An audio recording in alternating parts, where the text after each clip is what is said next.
양시장이 좀 엇갈리고 있는데요. 대형주 위주로 매수세가 들어오고 있습니다. 삼성전자가 강해서입니다. 현재 시장에서 3에서 4%대 상승세를 보여주고 있는데요. 지수가 오르다 보니까 증권 섹터 함께 오르는 흐름이 오늘은 좀 보여주네요. 그런데 증시 전반적으로 봤을 때 개별 종목, 특히 눈에 띄는 종목이 있으니 한화오션입니다. 한화오션이 장중에 15% 넘는 급등세를 보여주기도 했는데 이슈 때문이죠. 오늘 마침 중요한 인사이트가 담긴 리포트를 발간하신 유한타증권의 김용민 연구위원을 연결을 해볼 텐데 한화오션의 가치 레벨업에 대한 가능성에 대해서 함께 타진해 보도록 하겠습니다. 김용민 연구위원 연결되어 있습니다. 위원님 반갑습니다. 네, 안녕하세요. 유한타증권의 김용민 연구원입니다. 네, 아무래도 내일 캐나다 잠수함 관련해서 우선 협상 대상자가 발표될 가능성이 있기 때문에 오늘 하나오션이 그 기대감을 받아서 장중 15% 넘게 오르고 있는 것 같은데요. 어떻게 보십니까? 네, 확정적으로 내일이다라고 할 수는 없겠지만 아무래도 나토 정상회의 이전에 결과가 나올 것이라는 의견이 지배적인 상황입니다. 캐나다 입장에서도 상당히 오래 끌어온 만큼 더 이상의 지연 없이 발표가 될 거라고 보고 있고요. 뭐 떨어진다, 붙는다, 혹은 독일과 반반 수주한다 등의 다양한 관측이 이어지고 있는 상황에서 결과가 나온다면 상당한 주가 변동성이 존재할 것 같습니다. 주가만 보면 기대감을 한 몸에 받고 있는 상황인데 만에 하나 이제 수주가 가능하다 확정이 된다면 기업의 가치가 얼마만큼 뛸지 그 계산이 굉장히 궁금한데요. 위원님 어떻게 평가하십니까? 사업 전체의 가치로 따진다면 저는 8조 원 정도의 밸류를 볼 수 있다고 봅니다. 2032년부터 건조가 들어갔을 때 연평균 2조 원 이상의 매출이 발생하는데 여기에 영업이익률 20%를 상정하면 4천억 원 이상의 이익이 매년 발생을 하는 것이고 여기에 이제 타겟 PER 20배를 적용한 값입니다. 물론 이렇게 수익성을 정확하게 예상하는 것은 불가능합니다. 그래도 일반적으로 경험적으로 봤을 때 국내 방산 수주보다 해외 수주권의 수익성이 더 높고요. 거기에 특히 잠수함의 경우에는 이 경쟁 업체가 상대적으로 제한적이고 수상함 대비해서 건조 난이도가 높습니다. 그렇기 때문에 더욱 높은 수익성을 기록하니 저로서는 20% 이상의 영업이익률을 기록할 수 있을 것이다라고 보고 있습니다. 네, 수주가 된다면 8조 원의 밸류를 가치를 정당할 것이다라고 말씀해 주셨고요. 잠수함 그 규모만큼 굉장히 큰 그런 프로젝트이기 때문에 연 매출 플러스 영업이익률이 20% 이상 날 가능성에 대해서 언급을 해주셨습니다. 저희도 두근두근 설레는 마음으로 이번 결과 한번 지켜보도록 하겠습니다. 자, 그럼 앞으로 하반기에 조선주 투자 전략을 어떻게 가져가야 될지 궁금한데 위원님의 생각은 어떠십니까? 향후에 조선주 투자 전략에 있어서는 크게 두 개의 축이 있다고 생각을 합니다. 첫 번째가 해양방산이고 두 번째가 데이터 센터형 사업이 될 거라고 보고 있어요. 본업이라고 할 수 있는 상선 부문, 상선 부문의 수익성 개선세는 이미 과거 한 1, 2년 동안 충분히 확인이 되었고 그만큼 주가에도 어느 정도 반영이 된 상황입니다. 향후에 신규 수주 물량이라던가 혹은 신조 성과에 대해서도 견조한 전망을 할 수는 있겠지만은 이러한 기존에 잘하던 본업보다는 앞으로 더욱 새롭게 발생할 수 있는 해양 방산 그리고 데이터 센터형 사업에 대한 기대감을 반영할 수 있는 것이 제 생각에는 더욱 직접적인 주가 상승 트리거가 될 거라 보고 있고요. 하반기를 보았을 때 마스가 프로젝트에 대한 진전 혹은 AI 데이터 센터형 발전 엔진 그리고 플로팅 데이터 센터까지 여러 가지 주가 상승 요인이 이 업종 내에 남아 있고 이런 부분들이 상반기에는 본격적으로 발현되지는 않았다고 생각합니다. 그래서 업종 자체에 대해서는 하반기 혹은 향후를 두고 보더라도 여전히 긍정적인 방향성을 염두에 두어야 한다라고 보고 있습니다. 하반기 조선주를 이끌 두 가지 모멘텀 중에 중요한 부분이 첫 번째 해양 방산, 두 번째 데이터 센터 향 이슈일 것 같습니다. 저희도 관심 있게 지켜보겠습니다. 조선주 인사이트 굉장히 잘 봤고요. 하나오션 기대가 됩니다. 위원님 잘 들었습니다. 네, 감사합니다. 네, 오늘 연결되신 분 유한타증권의 김용민 연구위원이었습니다. 네, 2차 전지 대장주, 2차 전지가 필요한 이유가 많은 상황이죠. 왜냐하면 미국 쪽에서 AI 데이터 센터에 대한 그런 니즈도 많고 전력망을 안정적으로 공급하는 데에 그 배터리, 특히 에너지 저장 장치 그런 부분에서 2차 전지 관련주가 딱 맞물려 있습니다. 그래서 중요한데 그 대장주인 LG 엔솔에 대해서 좀 투자의 그 의견이 좀 엇갈리는 흐름들은 있습니다. 하지만 저희가 그런 부분을 균형적으로 전해드리는 게 중요할 것 같습니다. 일단 한국투자증권에서 LG 에너지 솔루션의 목표 주가를 내렸습니다. 67만 원에서 50만 원으로 내려잡은 흐름들이 나타나는데 일단 내려잡긴 내려잡았는데 긍정적인 요소가 나오더라고요. 그리고 내려잡는 데에 대한 이유는 별다르게 기술되어 있지는 않았습니다. 하반기 미국 BESS라고 해서 배터리 에너지 저장 장치의 수요가 늘 가능성, 뭐 이 부분은 매번 언급을 해드린 것 같습니다. 그리고 데이터 센터 관련해서 개발 계획이 있는데 그게 30% 추진된다라고 하더라도 북미 설비 수요를 감당하기 어려운 정도가 된다라는 부분에서 수요와 공급 차원에서 어느 쪽에 돈이 몰릴 것인지 여러분 파악이 좀 쉽지 않으실까 이런 생각이 듭니다. 일단 LG 에너지 솔루션 자체적으로 봤을 때 BESS 생산 능력은 원활하게 진행될 수 있을까요? 보시면 내년은 74기가와트 정도 될 것으로 보이는데 그러다 보니까 BESS에서 수익성 개선에 대한 가능성이 언급이 되는데요. 올해 영업이익 비중이 62.3%인데 내년은 한 59.8% 정도 전망이 되고 있는 상황입니다. 그리고 중요한 거는 내년에 AMPC 제외하면 영업이익이 날 가능성이 있다. 굉장히 중요한 요소가 되겠죠. 그러니까 내년에 영업이익 흑자에 대한 가능성이 언급이 되고 있는 상황입니다. LG 에너지 솔루션은 전반적으로 좀 덩치가 커져 있는 상황인데요. 셀 공급 업체이긴 한데 여기 보시면 전반적으로 시스템 기반으로 해서 턴키 솔루션이라고 해서 에너지 저장 장치의 전반적인 솔루션을 담당할 수 있는 그런 체력이 키워진 그런 상황입니다. 그래서 만에 하나 경쟁사가 수주하더라도 셀 공급자로 다시 나설 수가 있는 상황입니다. 그러니까 입찰 같은 데에 있으면 턴키 솔루션 사업자로 나설 수 있고 경쟁사가 수주를 하더라도 셀 공급자로 다시 나설 수 있고 이런 선순환 구조가 되고 있는 상황입니다. 해지 차원에서도 긍정적인 모멘텀이 있다라고 보시면 될 것 같고요. 전반적으로 보면 이제 포드와 CATL이 손잡는 흐름들이 있었죠. 그렇기 때문에 미시간에 LFP 배터리 라인을 건설 중이고요. 또 중요한 거는 CATL에서 소디움 배터리라고 양산에 대한 이슈가 있습니다. 원래 이제 배터리 만들 때 리튬 에너지로 하는데 리튬 소재로 하는데 나트륨으로 하는 겁니다. 그러면 원가 절감에 대한 효과를 볼 수도 있거든요. 밀도는 낮더라도 그래서 저가의 전기차나 뭐 에너지 저장 장치나 그런 부분에 활용이 가능합니다. 그래서 소디움 이런 부분으로도 시장이 주목을 하고 있는 상황인데요. 게다가 EU에서 중국산 인버터 사용을 제한하기 시작했습니다. 이렇게 된다면 중국과 경쟁을 벌이고 있는 우리나라 입장에서는 훨씬 우월할 수 있는 이유가 될 수 있겠죠. 이러한 지금 시장 트렌드도 보시면 될 것 같습니다.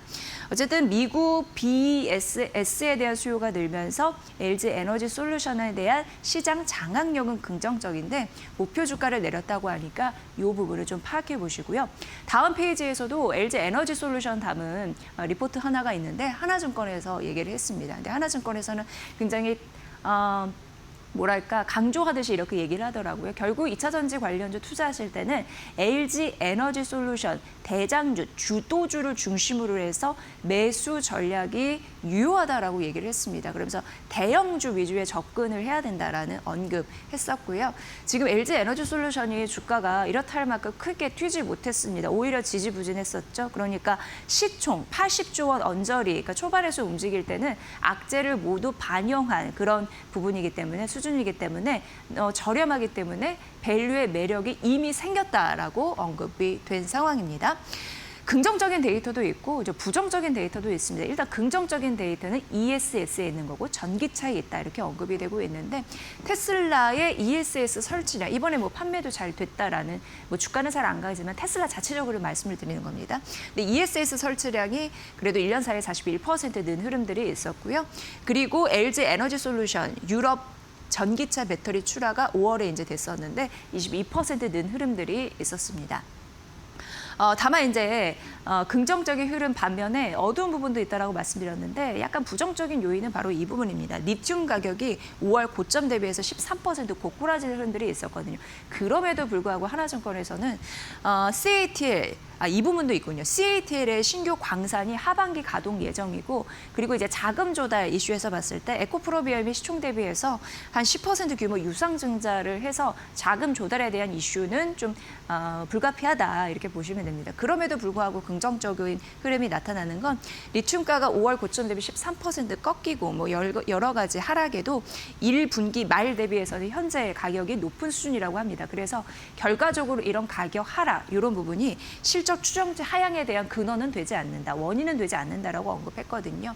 결과적으로 흔들릴 때 비중 확대해야 되고 그 주도주가 그러니까 대장주 LG 엔솔이 버팀목이 될 것이다라는 좀 담백한 의견이었으니까 이 부분 챙겨보시고요. 현재 주가는 80조 원 초반에서 시총이 움직이는 바 악재가 충분히 반영된 구간이다. 이렇게 보시면 될 것 같습니다. 네, 그리고 이제 방산주입니다. 나토 정상회의가 이제 7일부터 8일간 열리게 되는데요. 우리 하나오션 수주에 대한 긍정적인 소식을 들을 수 있을까? 이렇게 기대가 되는데 어쨌든 방산주 같은 경우에도 오늘 시장 대비해서 나쁘지 않는 흐름 나타내주고 있는 상황입니다. 이들이 모이게 되면 주요 안건이 있을 텐데요. 그건 이제 GDP의 한 5% 정도 방위비를 지출할 것이다라는 논의가 크게 한 가지 있는 상황이고요. 그리고 이 관련해서 전략 포럼이 열리게 되는데 방산 협력, 핵심 광물, 그리고 드론 우주 감시, 통합 방공망 여러 가지 부분에 대해서 얘기를 하게 됩니다. 지금 나토 회원국들 전반적으로 글로벌리 보면은 뭐 파편화돼 있고 좀 나뉘어져 있고 블록화돼 있고 막 이러잖아요. 그래서 스스로 방위, 구축을 하는 게 굉장히 중요해진 상황입니다. 그래서 그 안에서 우리가 뽑아먹을 것이 있겠다. 매번 되풀이되는 스토리텔링 되겠습니다. 이 밖에도 뭐 수주를 확대하는 거나 아니면 우크라이나 지원을 강화하는 거나 뭐 이런 이슈들이 있겠다라는 부분인데 우리 입장에서는 나토와 방산에 대한 네트워크 협력을 가속화할 수 있는 조금 더 많이 할 수 있는 기회가 열릴 가능성이 있다. 이렇게 언급이 되고 있는 상황이고요. 우리나라 같은 경우에는 납기 굉장히 잘하죠. 속도도 그렇고 그 일 맞추는 것도 그렇고 대량 생산 그리고 현지화에 대한 매력 이런 부분이 결정적으로 경쟁력 우위에 설 수 있는 요인이기 때문에 환영을 받고 있다. 이렇게 언급되고 있습니다. 그래서 이 대신증권에서는 하나 에어로스페이스와 LIG 디펜스 앤 에어로스페이스 두 가지 종목을 언급했는데 일단 하나 에어로스페이스도 여기 쭉 이제 언급되어 있는 이미지가 나온 게 다 요거와 좀 연결되는 거거든요. 보니까 꽤 많더라고요. 일단 하나 에어로스페이스는 폴란드, 루마니아, 호주, 미국 안에서 생산 체제를 구축하는 그런 힘이 있고요. 테슬라 관련해서도 위성, 통신 기술 이런 부분과 또 이을 수 있는 부분이 있고요. 하나오션은 필리조선소 있잖아요. 그쪽에 해양 무기 왔다 갔다 할 수 있는 그런 연결고리가 있고요. 하나 시스템, 위성 통신 레이더 다 연결이 될 가능성이 있고요. 세트랙 아이 오늘 좀 뛰죠. 위성 관측 영역 이런 부분과 다 교집합이 되기 때문에 글로벌 생산 구축 관련해서는 긍정적인 모멘텀을 하나 에어로스페이스가 가져갈 가능성이 있다라는 부분이었고요. LIG 디펜스 앤 에어로스페이스 같은 경우에는 이게 라인메탈과 함께 그러니까 JV에서 조인트 벤처를 설립하는 그런 이슈가 있는 상황입니다. 그래서 방공 체계 기술 협력에 대한 가능성이 있기 때문에 앞으로 수주 확대에 대한 기대감이 좀 있나 봐요. 그래서 전반적으로 이제 나토 정상회의 관련해서는 나토 회원국들과 협력 파트너십 이런 부분으로 긍정적인 수주가 이어진다면 향후 더 추가적으로 위는 열려 있다라고 보여지는 거고요. 대표적으로 이 두 종목이 거론됐으니까 잘 살펴보시길 바랍니다. 그리고 지난주 금요일 날 한국항공우주에 대해서 머니코드에서 언급을 해드렸는데요. 또 대신증권에서 한국항공우주를 좀 새롭게 분석을 했더라고요. 그런데 한국항공우주가 약간 2분기 실적은 기대치 못 미쳐서 나올 것으로 예상됩니다. 왜냐하면 컨센서스는 영업이익이 2분기입니다. 1,000억 원 넘게 나올 것으로 예상을 했었는데 실제로 카드를 열어보면 한 400억 정도밖에 영업이익 구축이 안 될 것이다 이렇게 언급이 되고 있거든요. 왜냐하면 소형 무장 헬기 납품도 지연되고 있고 그러니까 이 얘기를 지난주 금요일에 좀 해드렸습니다. 지금 환율 이슈 때문에 원가에 대한 부분 불안도 있고 그래서 전반적으로 분위기는 우울했는데 그래도 한국항공우주는 긍정적인 부분이 이제 4분기에 나타나면서 전반적으로 주가 훼손이 많이 안 될 거라고 이 대신증권에서는 언급해서 그 포인트를 좀 전해드리려고 가져와 봤습니다. 지속적인 가치가 좋아지는 데는 KF21, 요게 긍정적일 것이다라고 언급이 되고 있는데 올해 이제 국내 양산 이슈가 있는 상황이고요. 제6세대 전투기 이런 부분에서 유럽 쪽에서 좀 난항을 겪고 있잖아요. 서로 파트너십을 구축해서 잘하려고 했는데 그게 삐걱대고 있습니다. 그걸 보면서 결국은 정치보다도 경제가 자국의 이익에는 굉장히 중요하다라고 예전에 머니코드에서 스토리텔링 해드린 적이 있는데 그거 참고해 보시면 더 이해가 쉬우실 거고요. FCAS, GCAP 이런 부분 머니코드에서 예전에 다 스토리텔링을 한번 해드렸습니다. 그러니까 결과적으로 4.5에서 6세대의 전투기가 뭔가 빈 느낌이 있는데 그걸 유일하게 해낼 수 있는 게 KF-21이라고 합니다. 그러니까 그 부분이 언급이 되고 있는 거고요. 결국 전력 공백이 생기가 이쪽에서 치고 나갈 수 있는데 수출에 대한 시기는 시간 문제일 뿐 될 가능성이 굉장히 높다라고 하면서 2분기 실적 부진에도 불구하고 이 부분이 어느 정도 메워줄 가능성이 굉장히 긍정적으로 바라봤다라는 부분이고요. 또 FA50도 있는데 수출 사업은 이제 정상화되고 있는 것으로 파악이 됐습니다. 그래서 수출 비중 같은 경우에는 1분기 35.9% 조금 늘어난 흐름들을 볼 가능성이 있다라고 언급이 됐습니다. 전반적으로 봤을 때 4분기 배럴이라고 해서 4분기 더 좋다라는 거잖아요. 2분기는 이제 고꾸라질 것을 이미 시장에서 예상이 됐습니다. 그래서 주가에도 반영이 됐습니다. 우리는 조금 더 주가 선방형, 심리 이런 부분에서 4분기 봐야 되는데 4분기 국내 사업 매출이 1조가 넘어설 것으로 예상되면서 87% 가깝게 성장할 것으로 1년 사이에 그렇게 예상이 되거든요. 그런데 KF21과 그리고 소형, 무장, 헬기, 인도 이런 부분이 좀 집중이 되면서 조금 더 나아진 환경이 될 수 있을 거라고 보여지니까 한국항공우주 2분기 실적, 못 나온 실적 딛고 또 다시 한번 좀 비행할 수 있을지 관심 있게 지켜보시길 바라겠습니다. 네, 그리고 이제 두산 얘기가 나오고 있는데 이 두산이 이렇게 많이 올랐더라고요. 지금 보니까. 그런데 더 오를 것이다. 200만 원까지 올라갈 가능성이 있을 것이다라고 봤고 좀 예전에 나온 거긴 한데 한 2주 전에 두산을 보면서 260만 원까지 목표 주가가 나와 있더라고요. 두산은 우리나라에서 최고로 오래된 기업입니다. 두산이 이렇게까지 좀 올라갔는데 이유는 두산 관계자의 얘기를 들어봐도 전자 비즈니스 그룹, 전자 쪽에 이제 독보적인 그런 행보를 보이고 있어. 이게 알짜다 이런 얘기도 들은 바가 있거든요. 근데 북미 AI 데이터 센터형 수요가 늘고 그러면서 한 개를 팔아도 매출이 나는 ASP 평균 판매 가격도 함께 올라가고 있는 흐름들이 나타나면서 디램과 낸드, 고성능 메모리형 공급량도 늘어나면서 전자 비즈니스 그룹이 독보적인 그런 흐름을 보이면서 이 두산의 가치를 이끌고 있는 양상이다. 이렇게 보시면 될 것 같고요. 올해는 8,300억 원 이상의 영업이익을 기록할 것으로 예상되면서 1년 사이에 66% 정도 성장할 가능성이 있다. 이렇게 보시면 될 것 같습니다. 그리고 네트워크 인프라 수요가 늘면서 광 모듈향 매출도 오른다고 하거든요. 그거를 이쪽에 두 번째 박스에 좀 기술을 해냈습니다. 그러면서 저가면서 약간 보급품 느낌의 로엔즈 제품군 이런 부분도 수익성 개선에 이익을 담당하고 있다. 이렇게 데이터가 또 제시가 되어 있고요. 작년 연간 매출을 1분기에 모두 상회한 바 그렇기 때문에 네트워크 인프라 수요가 그만큼 강하구나라는 걸 느껴볼 수 있었습니다. 게다가 네트워크용 캐파가 증설이 되는데 올해와 내년에 각각 25% 확대될 가능성 언급이 되고 있거든요. 그러니까 증설이 되면 그 제품은 잘 팔리는데 팔릴 것이고 제품 한 개당 가격이 인상이 되면서 매출, 수익성에 개선 가능성이 있다라는 부분으로 전반적으로 선순환이 되는 것 같습니다. 그래서 두산그룹주 전반적으로 지주에서 두산에 대한 모멘텀도 커지고 있다는 점 말씀드립니다. 네, 그리고 이제 셀트리온. 오늘 아침에 증권사에서 셀트리온도 곧잘 좀 분석을 해놨더라고요. 그런데 좀 눈에 띄는 거는 한국투자증권에서 물론 긍정적으로 목표 주가를 유지한 그런 증권사도 좀 다수였습니다. 그런데 저는 좀 특이한 점을 발견해서 여러분께 알려드려야 되니까 목표 주가를 떨어뜨린 한국투자증권의 리포트를 소개를 해드리고요. 이게 기존 대비해서 12% 떨어뜨리면서 26만 원으로 낮춰 잡았는데 이유는 KRX 헬스케어 지수가 떨어지면서 업종 전반적으로 좀 무거운 흐름, 이게 좀 타격을 입었다. 목표 주가 떨어뜨린 데는 이렇게 보시면 될 것 같고요. 펜더먼털은 개선이 되고 있다는 걸 좀 긍정적으로 파악을 하더라고요. 그래서 2분기 실적 일단 적어놨습니다. 2개 분기 연속 영업이익은 초과적으로 달성할 가능성이 언급이 되고 있는 상황이고요.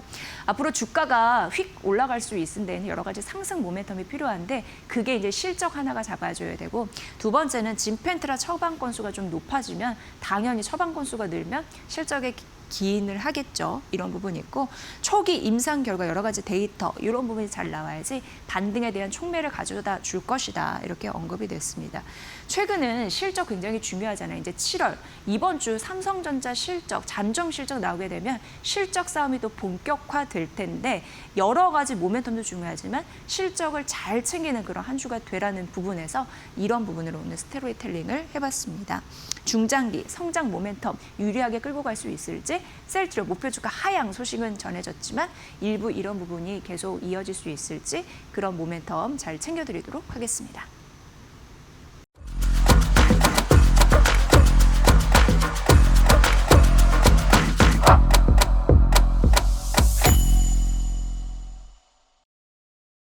마켓나우 2부 시작하겠습니다. 시청자 여러분 안녕하세요. 이지혜입니다. 오늘 굉장히 중요한 변수가 있었습니다. 삼성전자의 2분기 잠정 실적이 장 개장 전에 발표가 됐는데요.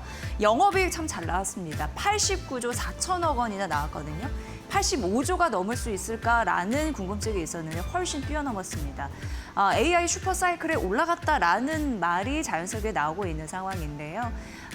그리고 역대 최고 실적입니다. 그럼에도 불구하고 외국인의 매도세는 13거래 연속 이어지고 있고 오늘 이렇게 실적 서프라이즈가 났는데도 불구하고 한 5에서 6%대 좀 하락을 하고 있는 그런 상황인데요. 삼성전자 2분기 실적을 어떻게 우리가 분석을 해야 될지 연구원 연결을 해서 직접 알아보도록 하겠습니다. 오늘 이 시간은 유진투자증권 손인준 연구원을 연결해 봅니다. 연구원님 반갑습니다. 예, 안녕하세요. 저 유진투자증권 손인주입니다. 네, 오늘 2분기 실적이 그래도 잘 나왔습니다. 어떻게 보셨습니까? 네, 89조 원 정도로 발표되었는데, 이 정도면은 성과원 충당금을 제외하면은 한 110조 원 정도 나온 거여서 시장 기대치를 좀 뛰어넘었다고 볼 수 있고요. 디램 가격이 경쟁사 대비해서 훨씬 강하게 협상이 된 결과라고 보고 있습니다. 그래서 삼성전자는 앞으로도 이 제일 공격적 가격 인상을 주도할 것으로 보여서 내년까지 실적 아웃퍼폼이 지속될 것으로 보이고, 오늘 이 나온 숫자 자체는 전반적인 주가 센티먼트에도 굉장히 긍정적으로 작용할 것으로 보입니다. 성과급 이슈가 있었는데도 불구하고 잘 나왔습니다. 그럼 삼성전자의 주가 상승 촉매제라고 할 수 있는 향후 실적 추정치 상향 어떻게 바라보시는지 데이터 좀 공개 부탁드려요. 네, 일단은 지금 3분기 범용 디램과 낸드의 가격 협상도 진행이 되고 있는데, 또 시장 기대치를 뛰어넘는 수준으로 협상이 진행되고 있는 것으로 보입니다. 그래서 이러한 흐름은 결국 내년이 올해보다 메모리 쇼티 상황이 더 극심하다는 거에 기인을 하기 때문에 계속해서 이어질 상황이라고 보고 있습니다. 그러면 이제 올해 하반기에는 범용 디램과 낸드 쪽, 그리고 내년에는 HBM 가격 협상과 관련돼서 시장 기대치보다 높은 수준을 이제 공급업체들이 협상 결과를 얻으면서 이 컨센서스가 지속해서 좀 상향되는 결과로 이어질 것으로 보입니다. 역시 하반기에도 삼성전자의 많은 것들을 기대하시는 그리고 주목하시는 시청자분들 계실 텐데 하반기에는 추가적인 주주 환원 정책에 대한 확대 모멘텀 이런 부분도 기대감으로 있더라고요. 어떻게 보십니까? 일단은 하이닉스가 최근에 ADR 발행을 먼저 진행을 하면서 주가도 훨씬 강한 모습을 보였는데, 이제 삼성전자 입장에서는 어쨌든 시총 1위를 유지하기 위해서 반대로 이제 이 자사주 소각과 배당에 근거한 주주환원 강화에 나설 것으로 보이고요. 그게 이제 기존에 발표되었던 3개년 정책에 근거해서 올해 잉여 현금 흐름의 50% 정도를 소각 중심으로 전 진행을 할 걸로 보입니다. 근데 그러면 올해 잉여 현금 흐름이 220조 원 이상으로 좀 예측이 되기 때문에 110조 원 이상 되는 수준이 올해 말부터 소각 및 배당으로 좀 반영이 될 수 있는 수준이고, 그러면 상당히 이제 삼성전자 주가 부양에 큰 영향을 미칠 수 있다고 보고 있습니다. 그래서 이런 것들은 앞으로 디램 업체들 간에 서로 주주하는 경쟁으로 이제 이어지면서 서로가 서로의 주가를 끌어올리는 그런 결과가 될 거라고 보고 있습니다. 네, 삼성전자 2분기 영업 실적 89조 4천억 원, 놀랄만한 성적이 나왔습니다. 그럼에도 불구하고 주가는 오늘 5에서 6% 약세, 외국인의 매도세가 13거래 연속 이어지고 있는 와중인데 강력 매수 전략 유효하신가요? 어떠신가요? 네, 여전히 저는 이 삼성전자 하이닉스 전반적으로 주가 업사이드 많이 남아 있다고 보고 있고요. 지금 최근에 실적 발표 이전에 이미 조정을 잘 받아놨기 때문에 그런 걸 감안했을 때는 현재는 매우 매력적인 매수 시기라고 보고 있고, 올해 말까지 생각보다 메모리 업종 주가가 많이 오를 수 있다는 걸 염두에 두고 계속해서 비중 확대 관점으로 접근하는 게 바람직하다고 보입니다. 네, 삼성전자 56만 원 목표 주가 유지한다라는 전략 저희도 잘 새겨보도록 하겠습니다. 오늘 주가 하락 어떻게 비중 조절을 해야 될지 좀 고민이 되는 시점인데 그런 부분에서 또 현명한 전략을 제시해 주신 것 같습니다. 잘 들었습니다. 감사합니다. 네, 유진투자증권 손인준 연구원의 분석으로 함께 삼성전자 2분기 실적 전반적으로 중요한 부분 설명을 해드렸습니다. 일단 삼성전자 주가 못 간 거는 뒤로 젖히고 중요한 건 이제 삼성전자 호실적을 기록했거든요. 그럼 이제 자연스럽게 삼성전기는 어떨까? 뭐 다른 여타 계열사들은 어떨까? 궁금하실 것 같아서 스토리텔링으로 쭉 짜봤습니다. 일단 삼성전기부터 가보도록 하겠습니다. 삼성전기 목표 주가가 280만 원으로 상향한 리포트가 오늘 아침에 나왔거든요. 대신증권의 박강호 연구위원이었고요. 오늘 어떤 의견으로 삼성전기를 긍정적으로 바라보셨는지 전반적인 인사이트 들어보도록 하겠습니다. 위원님 안녕하세요. 안녕하십니까. 대신증권의 박가호입니다. 네, 삼성전자 때문에 오늘 바쁘셨다고 들었는데 일단 삼성전자 실적은 잘 나왔습니다. 그리고 이제 삼성전기 자연스럽게 주인공이 바뀌어질까? 그러니까 바통을 더 이어서 갈까? 궁금해지는 대목인데 목표 주가 상향 근거부터 좀 일러주세요. 기본적으로 본다면은 삼성전기가 올 초부터는 이제 AI 시대에 이제 핵심 부품 플리칩 BJ나 MLCC를 갖고 있고, 또 반도체 이어서 이 FC, MLCC가 가격 인사, 그다음에 이제 공급 부족 때문에 밸류에이션에 대한 어떤 재평가가 이루어지면서 주가 상승이 많이 이루어졌습니다. 그거에 비해서 이제 이익 상향은 지난 1분기까지는 예상보다는 그렇게 높지는 않았는데 2분기부터는 좀 시장의 예상치 컨센서스를 뛰어넘는 실적이 예상이 되고 있습니다. 2분기 같은 경우에는 이제 컨센서스가 3,800억대였는데 지금 시점에 보면은 4,200억에서 4,300억 정도 나올 것 같고요. 3분기 같은 경우에는 이제 컨센서스가 이제 4천억 중후반이었는데 5천억이 넘어갈 것 같습니다. 이렇게 본다면은 이제 3분기 기준으로는 역대 최고의 분기 영업이익을 계속 보여주는 시점이 될 걸 보고 있고요. 연간으로 보면 이제 올해가 1조 7천, 내년에 2조 5천에서 3조 원을 내다보는 것처럼 반도체 다음으로 이제 삼성전기 수익성이 가파르게 올라가고 있다 보고 있습니다. 가장 큰 요인은 역시 이제 플리칩 BJ가 서버양 비중이 올라가고 있고 MLCC도 서버양 비중이 계속 올라가게 되면서 이 외형 증가보다는 믹스 효과로 인해 우호적인 원달러 환율 상황 인해서 영업이익률이 이제 두 자리 중반까지 올라가는 모습이 나타나고 있습니다. 이런의 이익 상향이 주가 상승의 배경이 될 걸 보고 있고, 그로 인해서 저희가 목표 주가를 상향했습니다. 네, 3분기가 기대가 되네요. 역대 최고의 실적을 낼 것이다. 5천억 원 돌파할 것이다라는 가능성을 언급해 주셨습니다. 왜 우리가 삼성전기의 투자 전략을 세울 때 두 가지 모멘텀을 항상 얘기하게 되는데 첫 번째가 반도체 고성능 기판이고 두 번째가 핵심 부품인 MLCC입니다. 삼성전기를 추가적으로 280만 원으로 목표주가 상향하셨는데 그 근거가 이 둘에 있지 않을까라는 생각을 해보게 되는데 어떤 추가적인 상승 동력 모멘텀이 있을까요? 기본적으로 본다면은 이제 가장 이제 이 현재 주가 상승이나 이익을 끌고 오는 것은 플리칩 BJ라는 이제 반도체 기판입니다. 대부분이 이제 플리칩 BJ는 이제 일본 이비된 신고와 대등 관계가 있는데요. 현재 입장에서는 이제 구글 빅테크 기업들이 자체 칩을 확보를 하게 되면서 삼성전기 플리칩 BJ와의 전략적인 협업이 계속 되고 있습니다.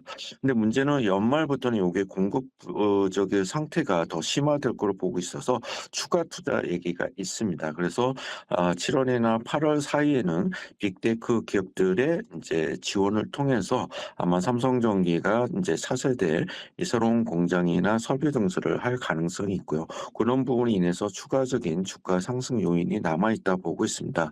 또한 MLCC는 이제 전반적으로 높은 가동률을 상태에서 서버향 이 비중이 올라가면서 수익성이 개선이 되고 있는데요.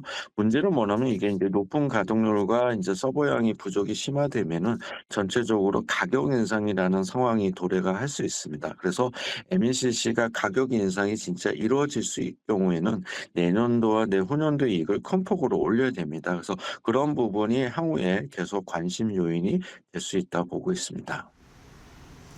공급자가 갑이다 보니까 가격 인상 자연스럽게 차원으로 긍정적인 또 흐름을 만들어낼 것 같습니다. 오늘 삼성전기 목표주가 상향 이슈 아주 잘 들었습니다. 앞으로도 좋은 인사이트 부탁드릴게요. 네, 감사합니다. 네, 대신증권의 박항호 연구위원 전화 연결해서 알아봤습니다. 자, 머니코드 이어가 보도록 하겠습니다. DB증권에서 목표주가 84만 원으로 유지를 했고요. 적자 탈출 가능하다라고 얘기를 했습니다. 이게 눈앞에 있다라는 거죠.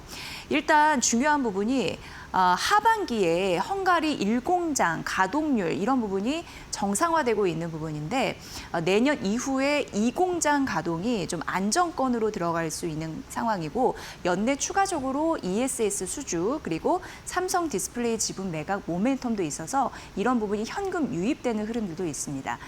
일단 2분기 이익은 그래도 이제 드디어 BEP 수준을 좀 달성했다라고 언급이 되고 있는 상황이고요. ESA 사업부에서 관세가 일부 이제 환급이 될 것으로 보이거든요. 그러니까 더 마이너스가 낼 것을 좀 어느 정도 상쇄할 가능성이 있으니까 이 부분은 좀 보시고요.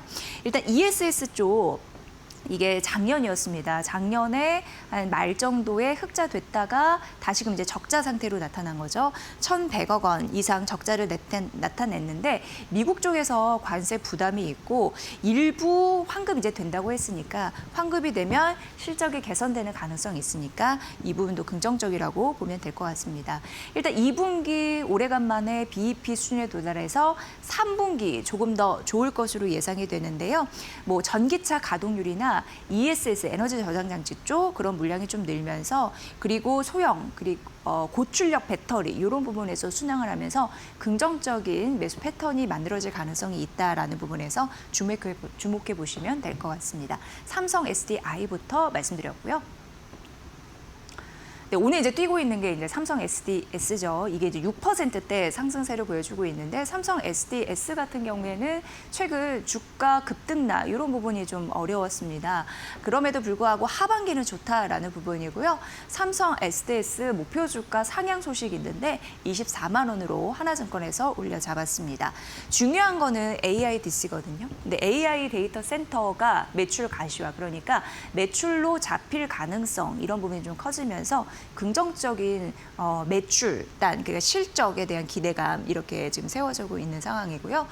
2028년까지 AIDC가 총 120메가와트 확보 계획이다라는 부분이 있는데 이게 어떻게 보면은 28년 구미 뭐 데이터 센터 있고 이전에 동탄 올해부터 이제 시작이 되거든요. 올해 동탄 데이터 센터부터 28년 구미 데이터 센터까지 이런 부분을 포함하고 있습니다.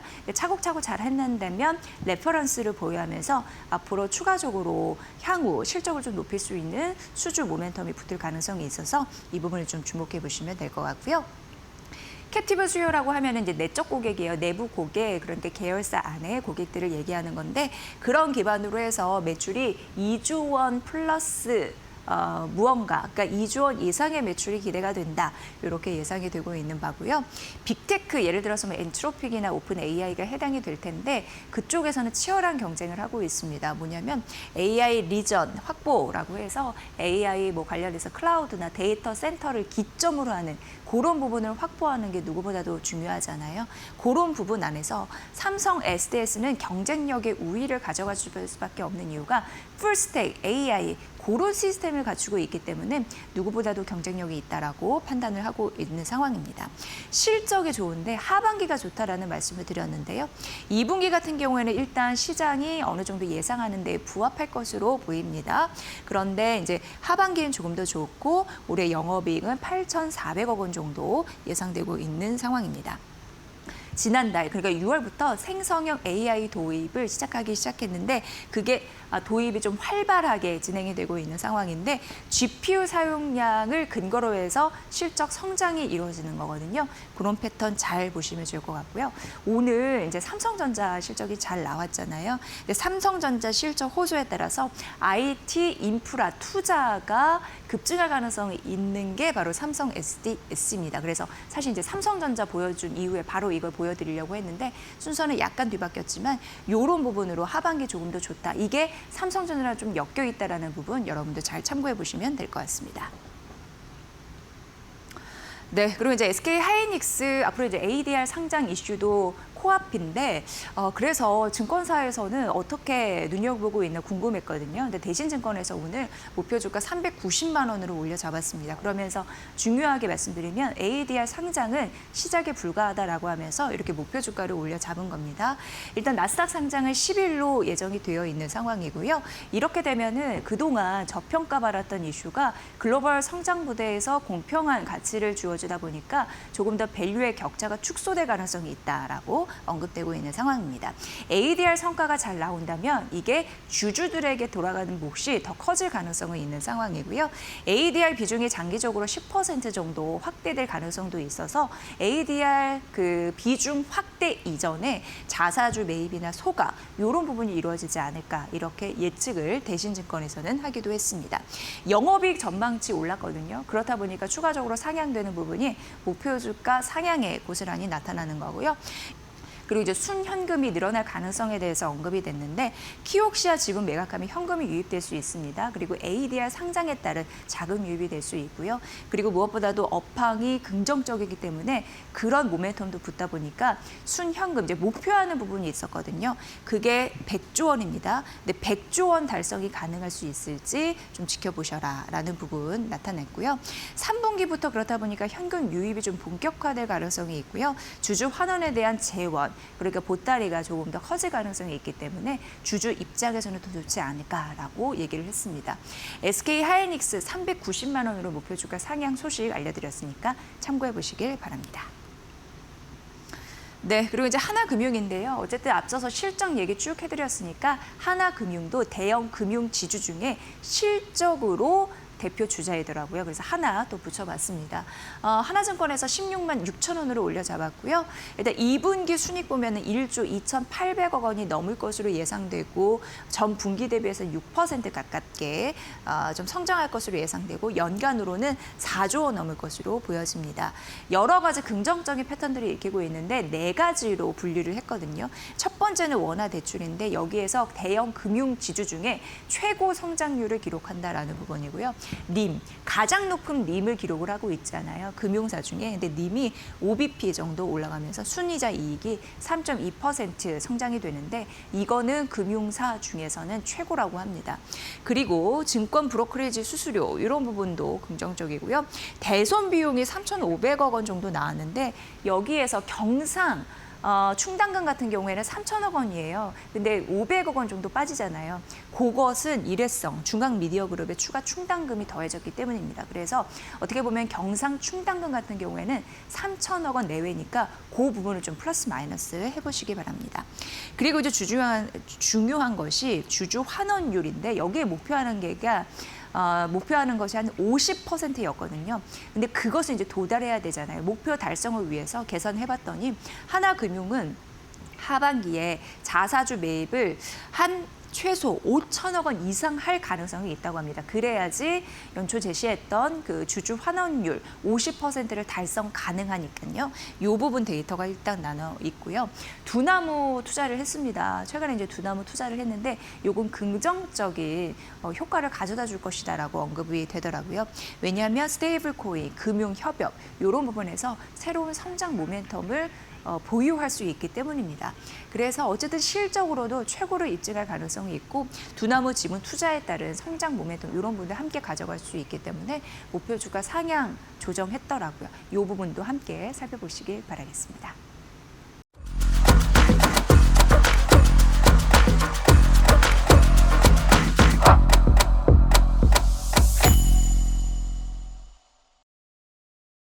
자, 오늘 굉장히 중요하게 한 축으로 볼 리포트가 나와서 머니코드에서는 중점적으로 좀 다뤄드리도록 하겠습니다.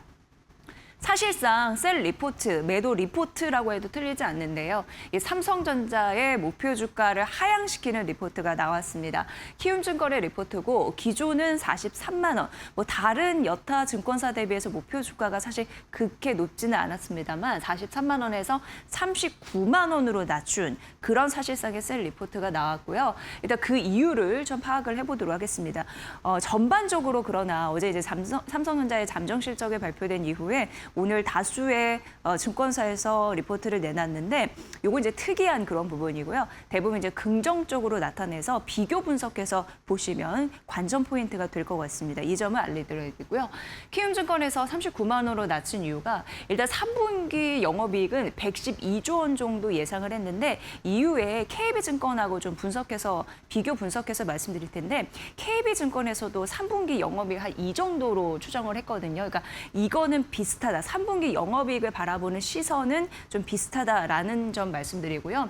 키움증권이 이렇게 목표 주가를 낮춘 이유는 이제 부품가가 올라가기 때문에 예를 들어서 부품가라고 하면은 메모리 있겠고 CPU 있겠고 뭐 이런 부분이 있겠죠. 기판 있겠죠. 이런 부분에 대한 가격이 이렇게 몽땅 오르다 보니까 PC 제조 업체뿐만 아니라 스마트폰 업체 같은 경우에 어쩔 수 없이 가격을 인상하는 흐름들이 있는데 그게 포착이 됐다라고 언급을 하고 있습니다. 그래서 수요가 둔화될 것이라는 우려가 있는데 그렇기 때문에 메모리를 더 많이 구입할 것이다라는 시장의 예상을 깨고 의외로 제한적일 수 있다라는 것이 이 리포트의 골자였습니다. 그래서 하반기에 메모리 가격 상승도 브레이크, 상승에 제한이 걸릴 가능성이 있다라고 명시를 했거든요. 이게 목표 주가를 떨어뜨리는 근본적인 원인이 되겠다 이렇게 보시면 될 것 같습니다. 결과적으로 하반기 EPS 주당 순이익 성장률이 둔화될 가능성이 있다라는 건데요. 이렇게 된다면 변동성이 확대될 우려감이 큰 거거든요. 레버리지 ETF도 상당 부분 영향을 주고 있는데 삼성전자, SK 하이닉스의 변동성이 극대화되면 시장의 변동성이 극대화되는 것처럼 이런 불안 요소를 내재화하고 있다라고 언급을 했습니다. 물론 긍정적인 부분이 있습니다. 왜냐하면 3분기 영업이익도 110조를 넘을 것이고 HBM4나 ESSD에 대한 기대감은 있는데 하나 중국도 무시 못할 만한 그런 경쟁사이다라고 얘기를 하는 게 중국에서도 메모리 점유율이 치고 올라오고 있는 상황입니다. 이게 굉장히 치열한 경쟁 심화의 그런 생태계이기 때문에 가격 경쟁 심화에 대한 우려도 커질 것이다라는 부분으로 이런 리스크도 내재화돼 있다라고 언급을 했습니다. 어쨌든 최근 대부분의 증권사에서 긍정적인 매수 리포트를 낸 것과 다르게 이렇게 브레이크를 걸 만한 리포트가 나왔다는 걸 보면서 투자자들이 일부 반응을 했었거든요. 이런 흐름들 눈여겨보시면 될 것 같고요. 저희가 지속적으로 좀 독특하고 특이한 그런 움직임이 나오면 발빠르게 머니코드에서 제시를 해드리도록 하겠습니다. 그럼 이거와 비교 분석해 볼 수 있는 리포트 KB증권 하나 골라왔습니다. 있습니다. 오히려 올렸거든요. 목표 주가를 60만 원으로 올려잡았습니다. 그러니까 아까 키움증권에서 39만 원으로 내려잡았는데 이 KB증권은 오히려 삼성전자를 60만 원으로 올려잡았으니까 굉장히 이 두 증권사 사이에서도 간극이 목표 주가를 바라보는 간극이 굉장히 크다라는 점을 분석을 해드리고요. 일단 KB증권에서는 항상 긍정적인 리포트를 내는 대표적인 증권사잖아요. 글로벌 AI 투자가 지치지 않고 더 커질 것으로 얘기를 하고 있습니다. 이러면서 메모리가 수요가 더 늘고 그에 따른 공급량 우위, 경쟁력 우위에 따라서 가격 인상, 그러니까 실적 튀고 뭐 이런 매일매일 이제 그런 얘기로 이제 분석을 하더라고요. 어쨌든 28년까지 메모리 공급 부족이 장기화될 거라고 봤는데 2028년 보면은 1조 5천억 원 정도 예상이 되고 있는 거고 AI 투자 관련입니다. 올해는 8천억 원에서 내년에 1조 이상으로 튀고 그리고 2028년도에는 1조 5천억 원을 튀고 투자는 가속화될 것이다 이렇게 언급이 됐습니다. 그러면서 영업이익 실적 추정치를 상향 조정한 흐름들이 있기 때문에 목표 주가를 60만 원으로 올려 잡은 거고요. 일단 영업이익은 올해 381조, 내년은 574조 원까지 바라봤습니다. 그렇다면 이제 3분기 가격 상승률로 D램과 낸드를 봤을 때 역시 올라가겠죠. 전반적으로 D램은 22%, 낸드는 25% 가격 인상 이런 부분을 제시를 했습니다. 그래서 최근에 AI 우려는 있지만 소음에 불과하다라고 명확하게 써놨더라고요. 그래서 과도와 우려는 오히려 비중 확대, 매수 기회다라고 언급을 했습니다. 지금 AI 적용처가 굉장히 다변화되고 있는 상황인데 메모리 수요도 최대 150배 성장할 가능성이 있다라고 언급을 했고요. 이제 AI 에이전틱 시대에 이런 부분이 본격화될 예정인데 AI 에이전트는 3배, 그리고 자율주행은 5배, 로보틱스는 10배 이상 메모리 수요가 증가할 가능성이 있다라고 언급을 했습니다. 그러니까 곧 메모리 슈퍼사이클은 지속될 테니 이렇게 주가가 흔들릴 때 매수의 여력을 보여주는 투자자들의 그런 전략이 필요하겠다라는 걸 매번 언급하고 있으니까 앞서서 키움증권과 KB증권의 이 간극, 이 사이에서 우리는 어떤 현명한 투자 전략을 해야 될지 지속적으로 머니코드에서 관찰하면서 전해드리겠습니다. 그리고 이제 대부분의 증권사가 좀 비슷하게 움직였다라고 말씀드렸는데 하나만 또 말씀드리면 한국투자증권에서 삼성전자 한 59만 원으로 제시를 한 상황이고요. 여기에 보시면 그 공격적인 가격 협상에 따라서 긍정적인 모멘텀이 있다라고 말씀을 드렸는데 제가 누차 강조해드린 부분이기 때문에 일단 생략을 해보도록 하겠습니다. 어쨌든 27년, 내년, 그리고 28년 증익 사이클 지속이 되는데 지금 밸류는 역시나 극심한 저평가 구간이다라고 하면서 사실 지금 SK하이닉스 같은 경우에 ADR 상장 이슈가 있어서 추가적으로 오르지만 SK하이닉스는 어쨌든 밸류를 채워가고 있다라는 또 분석이 나오거든요. 그럼에도 불구하고 삼성전자는 아직까지 가파르게 올랐던 실적 개선에 반해서 주가 밸류가 아직 못 찼다라는 얘기를 빈번하게 들은 바가 있습니다. 그런 의미에서 삼성전자 이쪽도 긍정적으로 파악했는데요. 역시나 이런 부분이 좀 대다수였다라는 거 전해드리면서 앞으로 독특하고 특징적인 부분을 알려드리도록 하겠습니다. 네, 다음으로 이어지는 종목은 2차 전지 대장주 LG 엔솔에 대한 얘기를 좀 해볼까요? 이제 어제 삼성전자 앞에서 자세하게 좀 말씀을 드렸고 잠정 실적을 발표하면서 포문을 열었고 LG전자 역시 2분기 실적을 발표를 했습니다. 그래서 오늘 다수의 증권사에서 역시 LG 에너지 솔루션을 분석하기 바빴는데요. 그래서 딱 눈에 띄는 리포트를 하나 찾았는데 유안타 증권이었습니다. 이한나 연구원을 직접 연결해서 LG 엔솔 전반적으로 실적 분석과 더불어서 향후 하반기 투자 전략까지 자세하게 전해드리도록 하겠습니다. 이한나 연구원님 안녕하세요. 네, 안녕하십니까. 유한타증권 이한나 연구원입니다. 네, 반갑습니다. LG 에너지 솔루션이 들어보니까 2분기 시장 기대치에 좀 못 미치는 실적을 기록했다라는 데이터를 볼 수 있었는데 직접 어떻게 보셨습니까? 사실 LG 에너지 솔루션 실적에 대해서 시장에서 여러 가지 얘기들이 많았어요. 사실 내부에서 좀 많았었는데 거의 마지막에 그 소통됐던 부분들로 보면 실적 대비 기존 소통 대비 못 미쳤다라고 보기는 조금 어려운 것 같아요. 그래서 뭐 다시 정리를 드리자면 이제 매출액 기준으로는 약 7.6조 정도가 나왔고요. QOQ로 15% 그리고 YOY로 25% 성장이 있었고요. 영업이익 같은 경우에는 컨센이 한 1,800억까지 올라왔었는데 요게 이제 대부분 OEM사들 보상금 그리고 관세 보상금 이런 부분들이 많이 합쳐졌었다라고 보시면 될 것 같아요. 근데 이제 사실 회사에서 마지막에 소통을 했었던 걸로는 거의 제가 추정을 했었던 1,300억대였기 때문에 이것보다도 낮긴 낮았지만 그래도 전체적인 시장이 만들어낸 컨센이 조금 높아졌던 부분이 좀 있었던 것 같고요. 그 이외에는 좀 영업이익 측면에서는 기존에 예상했던 정도 나왔다라고 저는 평가를 하고 있습니다. 네, 2분기 실적 뚜껑을 열어보니까 기대치, 그러니까 예상치에 좀 부합했다 이렇게 보신다라고 말씀해 주셨습니다. 그럼 하반기는 뭔가 달라질 포인트가 있을지 접점을 찾아보도록 하겠습니다. 어떻게 분석하셨습니까? 예, 네. 사실 이게 2분기 때 저희가 시장 기대가 높았던 부분이 OEM사들의 보상금이 있어요. 2분기 때는 저희 관세 완급이 1,000억 원 정도 수준이 전부 반영이 됐기 때문에 하반기 때는 관세 완급은 없을 것 같고요. 다만 OEM 보상금이 하반기로 좀 지연이 된 부분이 있기 때문에 이 이연된 보상금이 3분기는 아니고 한 4분기 정도에 들어올 것 같습니다. 그래서 우선 일회성부터 말씀을 드린다면은 3분기보다는 4분기 때 일회성 효과가 좀 크다라고 보시면 될 것 같고요.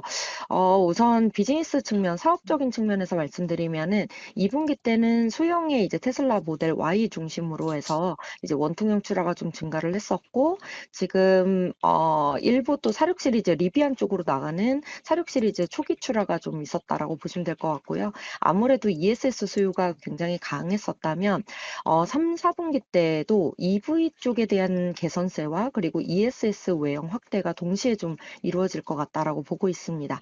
좀 세부적으로 말씀을 드리면은 EV 같은 경우에는 유럽 쪽의 수요도 지금 개선이 되고 있어요. 아직까지는 적자폭이 좀 큰 상태기는 하지만 미드니켈 중저가 EV 중심으로 해서 지금 가동률이 좀 올라오고 있는 상태고요.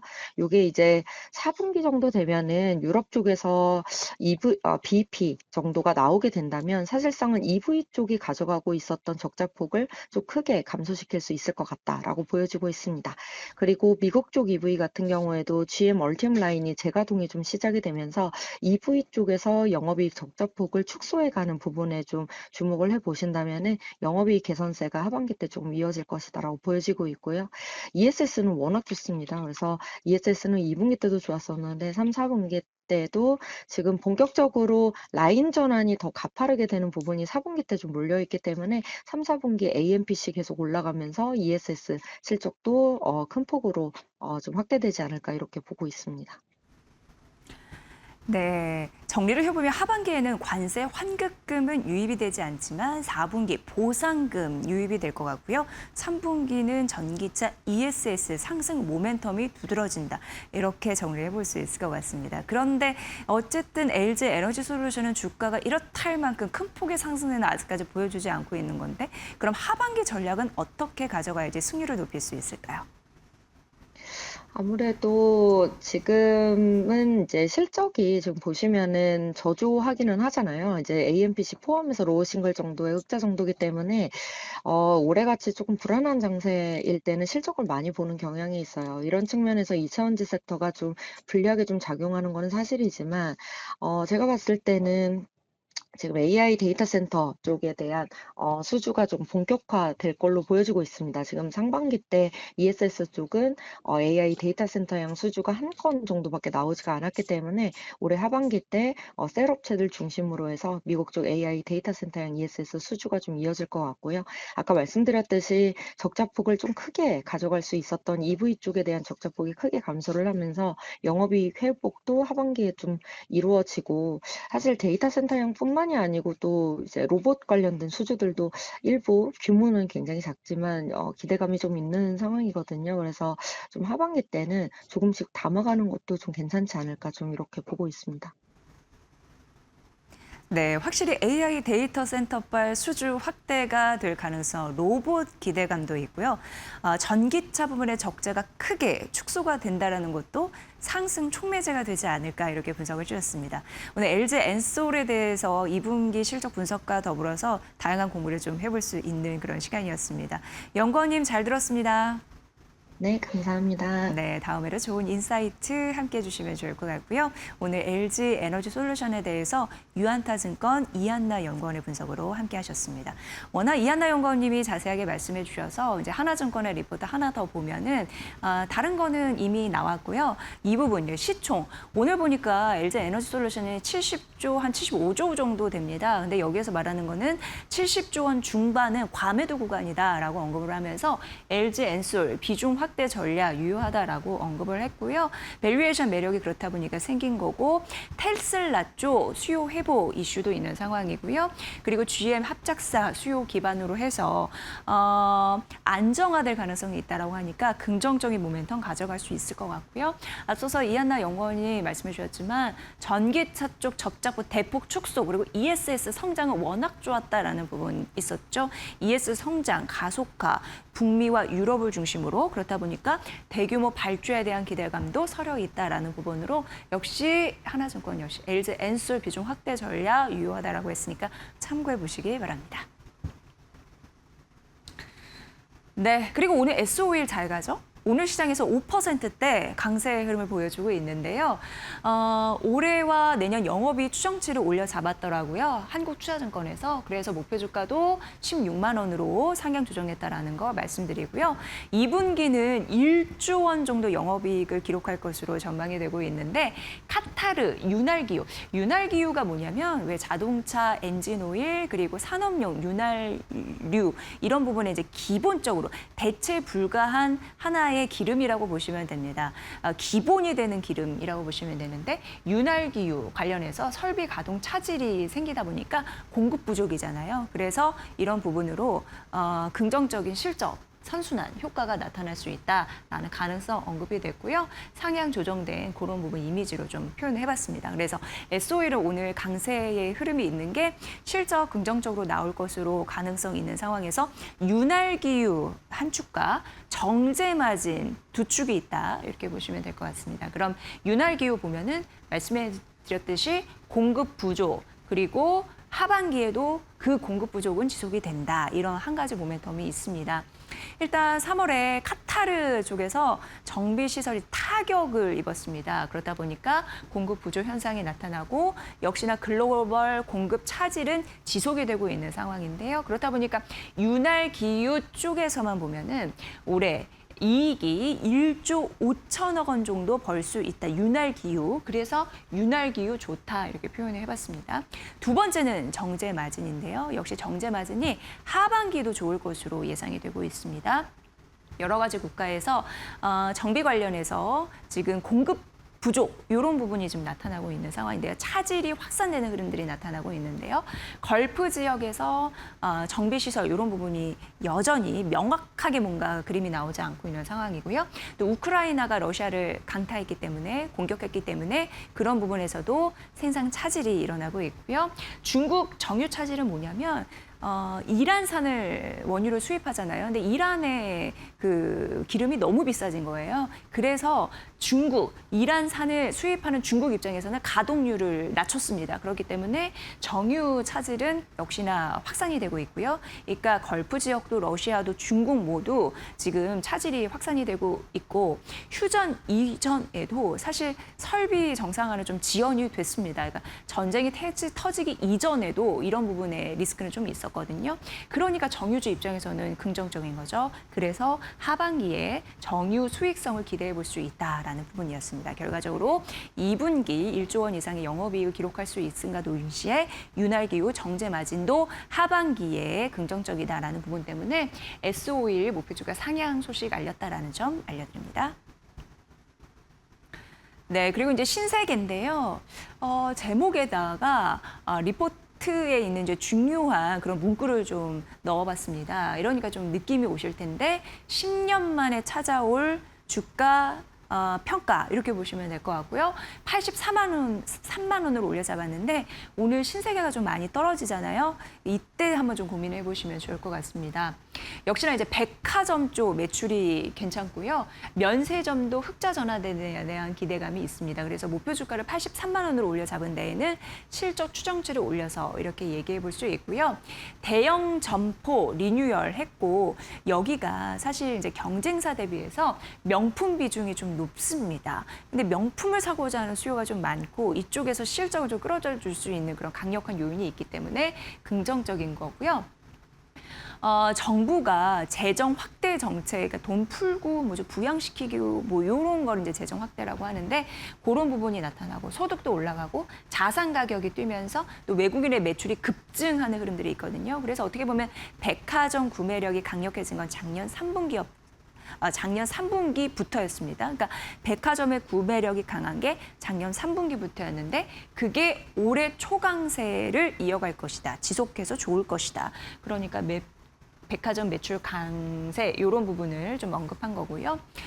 물론 주가는 이렇게 보면 12개월 선행 PER이 14배로 상승하기는 했습니다만 매출 성장되죠. 그리고 주주 환원 이쪽으로부터 정책에 대한 기대감이 있기 때문에 이런 걸 충분히 상쇄할 수 있다라고 신한투자증권에서는 언급했습니다. 게다가 고속터미널 부지 매각 이슈도 있기 때문에 자산 가치가 부각될 것이다. 이런 부분으로 긍정적인 모멘텀이 있으니까 잘 챙겨보시길 바랄게요.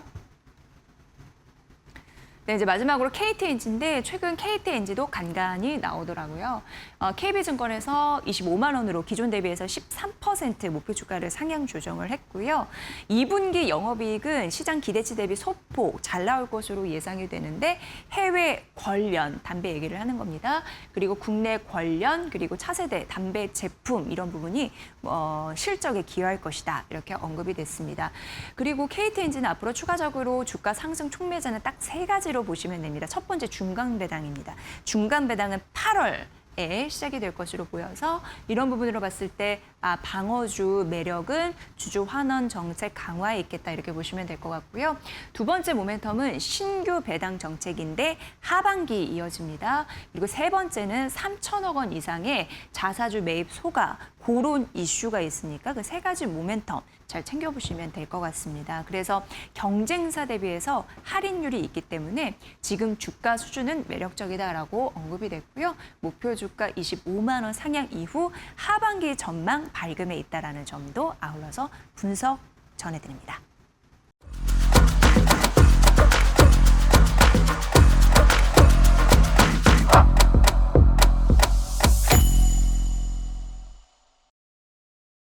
SK 하이닉스 ADR 상장 흥행 소식 영향을 좀 미치고 있는데 미국 기업에서 그 해외, 그러니까 우리나라 외국 기업 관련해서 IPO에서 최대 금액을 끌어안았습니다. 그 공모 금액만 하더라도 40조 원 이상이 되니까 굉장히 성적이 좋았다 이렇게 얘기할 수가 있는데 정작 SK 하이닉스는 이렇다 할 만한 상승세는 아직까지 보여주지는 않는데 이제 중요한 거는 워낙 이제 삼성전자와 SK 하이닉스가 895조인가요? 굉장히 통 큰 투자를 하겠다라고 나서면서 그것과 관련된 관련주가 소속들이 올라가면서 시장을 리딩하고 있다. 이게 오늘장의 한마디가 아닐까 싶습니다. 오늘 아침에 시장 전반적으로 여러분 뭐 항상 조정에 나올 때 반도체 고점이니 뭐니 이런 얘기가 많이 나오는데 SK 하이닉스 ADR 상장 이슈도 있고 해서 관련된 이 리포트가 눈에 띄었거든요.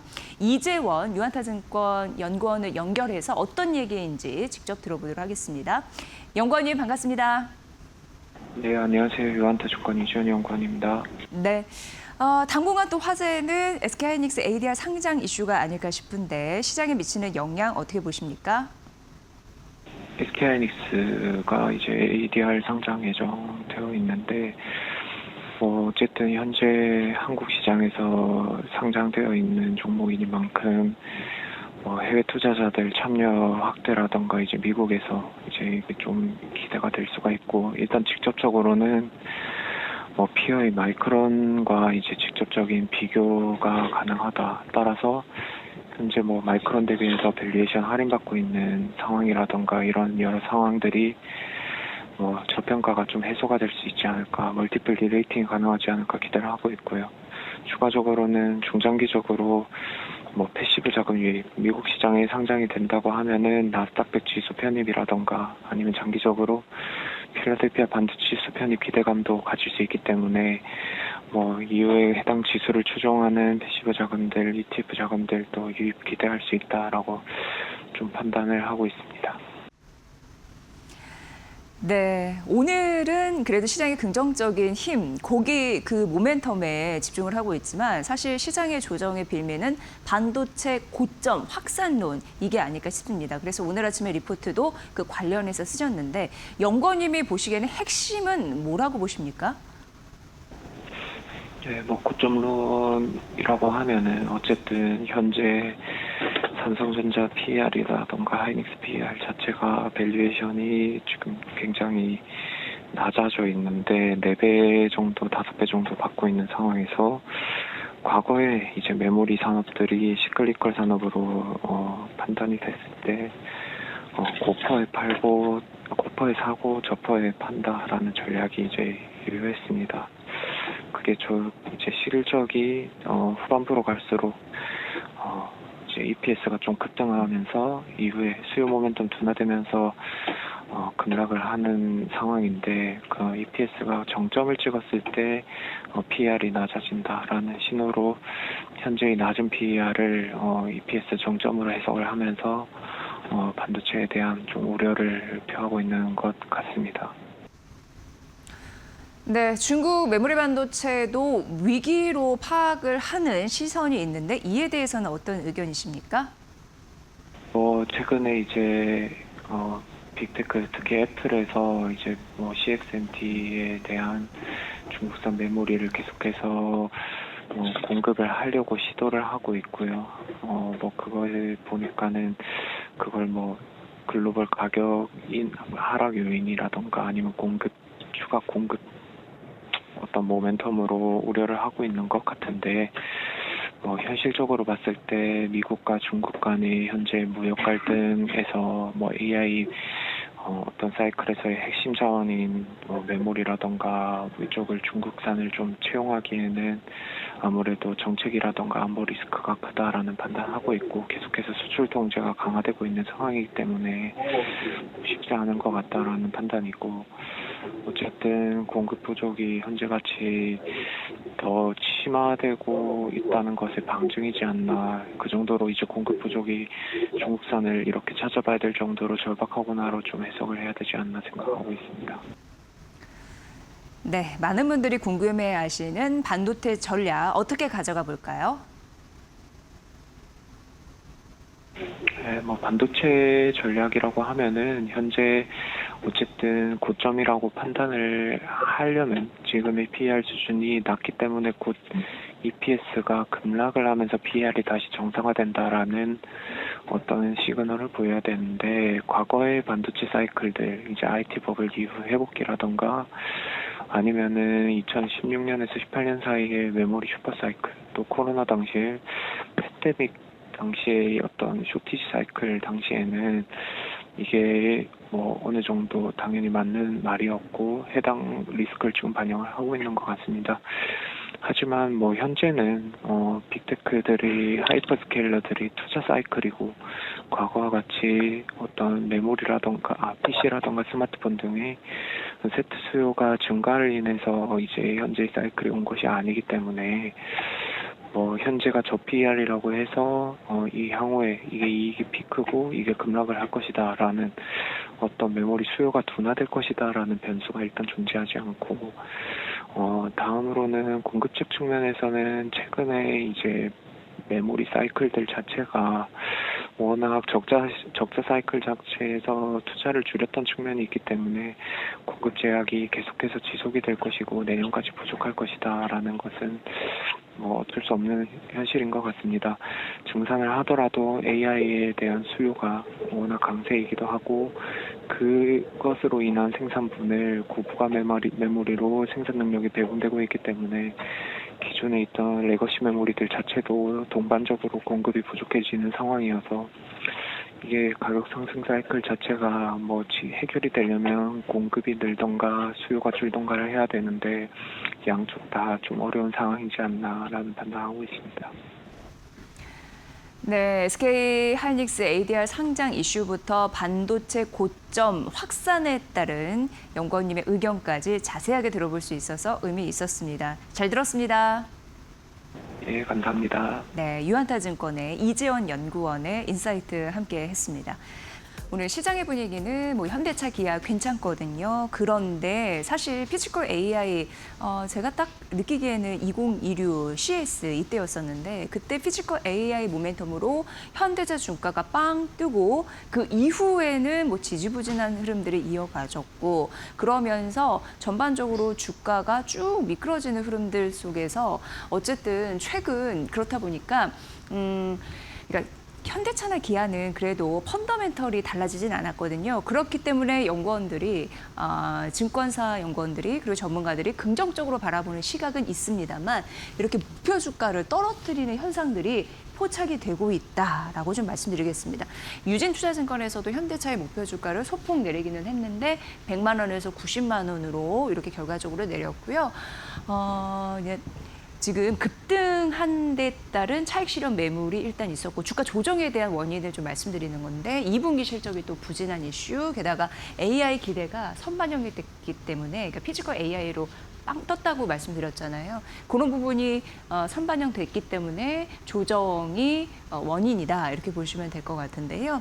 지금 요거는 일단 벌어진 일이고 앞으로 어떻게 대응을 해야 될까라고 봤을 때 실적 저점을 매수 기회로 삼아라라고 그러니까 매수 포인트는 좀 유효하다 이렇게 보시면 될 것 같습니다.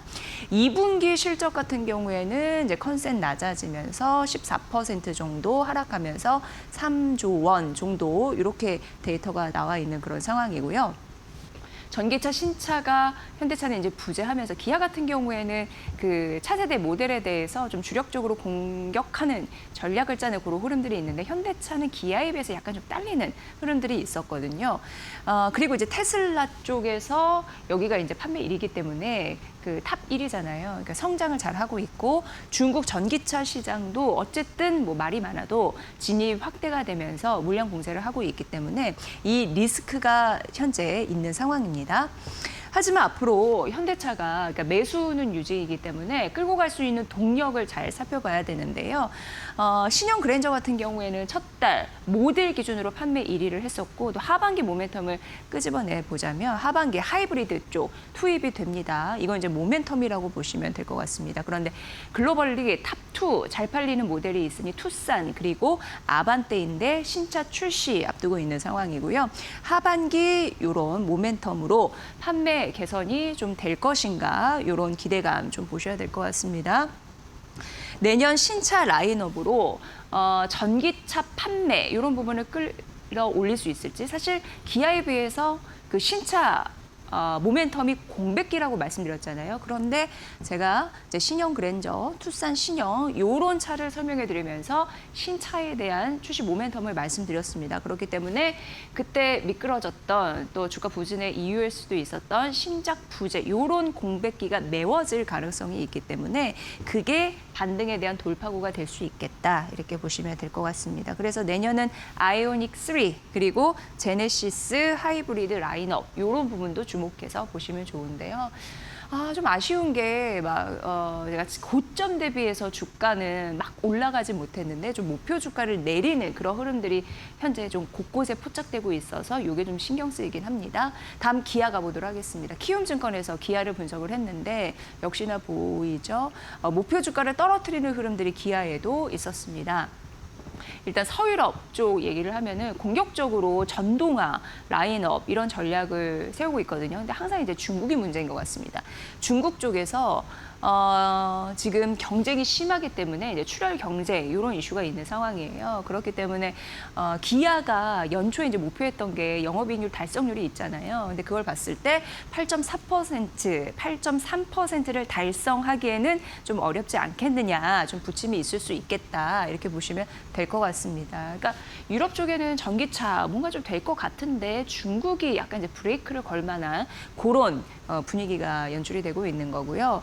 그래서 이제 기아 같은 경우에는 2분기 실적 이런 부분에서 앞으로 주주들과 좀 소통의 활로를 좀 열어서 상반기에 비용 이슈 때문에 떨어졌던 그런 부분을 상쇄할 만한 모멘텀을 던져줬으면 좋겠다. 이런 기대감, 이런 부분이 작용할 수 있을지는 봐야 됩니다. 왜냐하면 이런 게 나와야지 신규적으로 주가가 추가적으로 상승할 수 있는 여력을 만들어줄 것이다라고 얘기를 하는 거죠.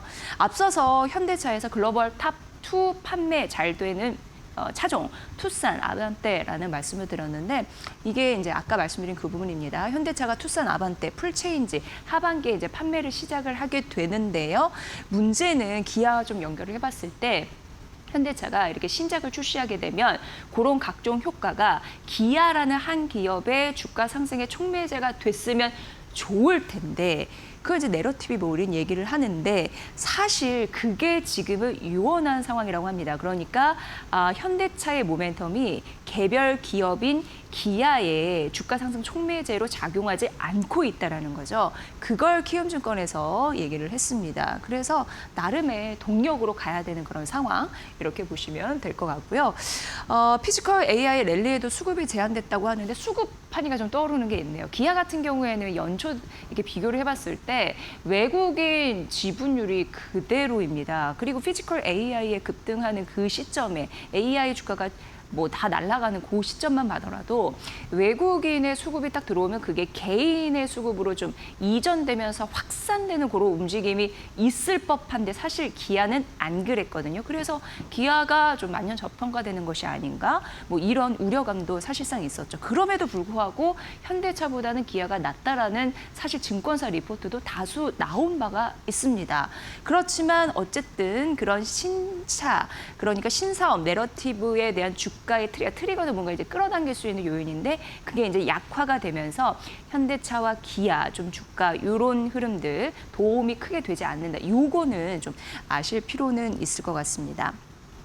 하반기 신차 모멘텀 잘 보셔야 되는데 어쨌든 이런 흐름으로 잘 보고요. 수급 소외가 지속이 되지 않아야 될 텐데 키움증권에서도 기아는 뭐 이렇다 할 만한 그런 모멘텀보다 일단 소외주로 분류가 됐는데 목표주가 낮췄다라는 점 여러분께 알려드리겠습니다. 좀 보시고요. 앞으로도 이런 걸 좀 반등할 수 있는 모멘텀이 있을 때 다시금 좀 말씀드릴게요. 네, 그리고 이제 조선주 하나 의미 있는 리포트여서 살펴보도록 하겠습니다. 왜냐하면 오늘 요즘에 조선주 볼 때 엔진이라는 그런 촉매조제가 주가를 추가적으로 상승시킬 수 있는 굉장히 중요한 요인이 되는 것 같거든요. 근데 이게 딱 그 이슈와 맞물려 있습니다. 그래서 오늘은 HD 현대 마린 솔루션을 직접 쓰신 SK증권의 한승한 연구원 연결해서 HD 현대 마린 솔루션의 매력은 무엇일지 좀 살펴보도록 하겠습니다. 연구원님 반갑습니다. 네, 안녕하세요. SK증권 한승환 연구원입니다. 네, 우선 이 기업 2분기 실적은 어떻게 전망하십니까? 그거부터 좀 들어볼게요. 네, 2분기 실적은 매출액하고 영업이익 모두 다 컨센서스 하회할 것으로 예상을 하고 있습니다. 뭐 매출액 같은 경우는 이제 뭐 이익단에서 큰 영향이 없는 이제 벙커링 사업 부분의 부진 때문이라고 보시면 될 것 같고, 이익단에서는 이번 2분기 때 뭐 마케팅 영업 비용이 좀 일시적으로 확대된 부분이 있어서 이에 따른 비용 증가 때문인 것으로 추정을 하고 있습니다. 네, 그 리포트에서 우리가 가만히 제가 살펴보니까 중장기적으로 성장 동력이 데이터 센터다라고 기술하셨더라고요. 데이터 센터 AI 시대에 굉장히 중요한데 이게 HD 현대 마린 솔루션과 연결이 되는구나 하면서 굉장히 궁금했거든요. 직접 설명 부탁드립니다. 배경은 아무래도 아시겠지만 최근에 이제 AI 데이터 센터향으로 이제 전력 쇼티지가 나고 있기 때문에 발전원 중에서도 이제 가스터빈의 백로가 너무 길어져서 이 4행정 중속 가스 엔진에 대한 수요가 급증하고 있고요. 이 가스 엔진을 HD 현대중공업이 생산을 하지만 만약에 이 현대중공업이 생산을 하고 납품하게 되면은 이 데이터 센터에서 이제 유지 보수가 필요할 건데 그거에 대한 이제 독점적인 라이센스를 보유한 게 HD 현대 마린 솔루션이거든요. 그래서 앞으로 이제 HD 현대중공업이 데이터 센터형 엔진에 대한 캐파 증설에 들어갈 계획이고 그에 따른 수주가 나오면은 이거는 현대 마린 솔루션의 중장기적인 고수익성 수익으로 떨어질 예정이다라고 봐주시면 좋을 것 같습니다. 네, 조선주 중에 데이터 센터 엔진이 굉장히 강력한 모멘텀이 되어줄 것이기 때문에 최근 이제 증설하게 되면 향후 이게 중장기 성장 동력이 될 가능성이 있다. 이렇게 자연스럽게 논리적으로 설명해 주셨습니다. 자, 그럼 배당 성향은 과연 높을지 이것도 궁금하고요. 주주 환원 측면에서 그리고 전략은 어떻게 가져가야 될지 들어보도록 하겠습니다. 배당 성향 같은 경우에는 계속해서 연도별로 뭐 플럭추에이션 변화는 있겠지만 60%대 높은 배당 성향이 유지하고 있고요. 회사에서도 배당 성향을 최소 50%에서 70% 레인지로 이제 설정을 하고 있기 때문에 올해뿐만 아니라 내년에도 60% 중후반대의 높은 배당 성향 정책을 계속 가져갈 확률이 높다. 그리고 그거에 따른 이제 주주 환원 정책에 따른 좀 주가 상승 모멘텀으로도 충분히 주목받을 수 있다라고 보고 있고요. 투자 전략은 보고서에도 작성을 해놨지만 만약에 데이터 센터형 엔진이 이제 현대중공업에서 생산하는 물량이 나간다면 2028년부터 나갈 텐데 그 유지 보수를 이제 바로 하는 게 아니라 이 정기 점검 주기가 이제 3년마다 발생을 할 예정이거든요. 그래서 28년에 납품하게 되면 30년부터 이 동사의 유지 보수 고수익성 이제 수익으로 떨어질 예정이기 때문에 어떻게 보면은 길게 보면 되게 보장돼 있는 구조적 성장이 기다리고 있기 때문에 뭐 지금 단기 내에 뭐 실적을 보고 싶다, 폭발적인 실적을 보고 싶다 하면은 그거는 별로 추천드리지 않고 중장기적으로 가져갈 수 있다라고 하면은 좀 타이밍을 길게 잡고 매수하는 전략을 추천드리고 이 관점에서 목표 주가를 34만 원에 제시를 드립니다. 네, AI 데이터 센터 그리고 조선 엔진 이런 쪽에 관심 많으신 그 조선 관련한 그 투자자분들 계실 텐데 HD 현대 마린 솔루션 자체도 중요하지만 연건님이 전반적으로 이 종목을 어떻게 분석하셨는지 그 패턴을 익히는 것도 중요한 거라고 생각이 됩니다. 이 부분 잘 참고해 보시면 좋을 것 같네요. 연건님 잘 들었습니다. 네, 감사합니다. 네, SK증권의 한승환 연구원의 인사이트 저희 들어봤습니다. 자, 이제 바로 이어서 HD 건설 기계로 한번 가볼까요? 캐터필라라는 곳이 있죠. 근데 거기와 밸류의 갭이 굉장히 커진 그런 상황입니다. 물론 이제 캐터필라에 비해서 엔진 크기도 적고 그리고 매출 규모도 적고 아무튼 그렇습니다. 그런데 캐터필라 따라서 같이 갈 수 있다라고 신한투자증권에서는 언급을 했습니다. 여기서도 이제 엔진 사업 부분 굉장히 중요한데 실적 성장, 모멘텀 가져갈 수 있을 것으로 예상이 되고요. 그리고 합병 기반의 체급이 높아질 것으로 보이는데 업황 턴 어라운드 이런 그런 기제도 있는 상황이라서 구조적인 성장세에는 진입할 가능성이 있다라고 언급이 되고 있는 그런 상황이고요. 2030년까지 꾸준하게 우상향 가능성이 있는 상황인데 전반적으로 뭐 건설기계 수요도 증가하고 HD 건설기계니까 글로벌 인프라 투자도 확대되는 그런 모습으로 진행이 되고 있습니다. 연간 실적 같은 경우에도 중요한데 그런 부분에서 큰 브레이크는 없는 것으로 파악을 하더라고요. 그래서 밸류 갭 따라잡자. 캐터필라 얘기를 하고 있다라는 거 그리고 결국은 그걸 따라갈 것이라는 거 그런 전략으로 보시면 될 것 같고요. 하지만 목표 주가를 떨어뜨렸습니다. 이런 부분 잘 챙겨보시면 될 것 같고요.